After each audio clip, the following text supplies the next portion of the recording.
Crise économique. Colère ouvrière. Menaces fascistes. La République est en sursis, mais en 1936, un espoir surgit. Le Front populaire entre en scène. Chapitre 1. Les réformes sociales du Front populaire. La France est à l'arrêt. Des milliers d'ouvriers occupent les usines.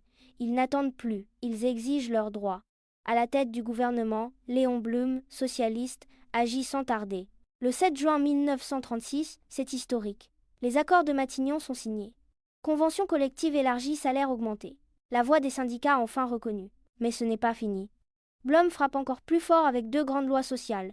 La semaine de 40 heures et 2 semaines de congés payés. Les ouvriers chantent, dansent, partent en vacances pour la première fois. C'est un moment de joie et d'espoir gravé dans la mémoire collective.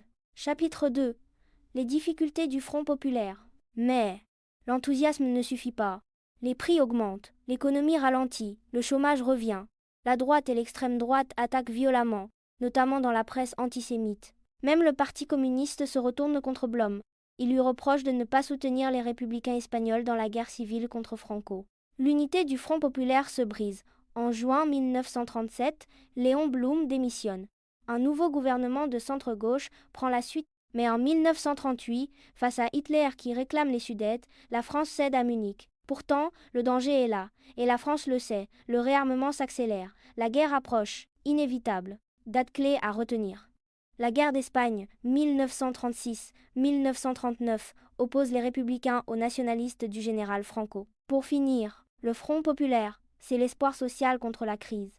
Mais c'est aussi une expérience fragile, rattrapée par les tensions politiques et les menaces extérieures. Si t'as des questions, pose-les en commentaire, j'y réponds. Et abonne-toi pour pas louper la suite des révisions du brevet.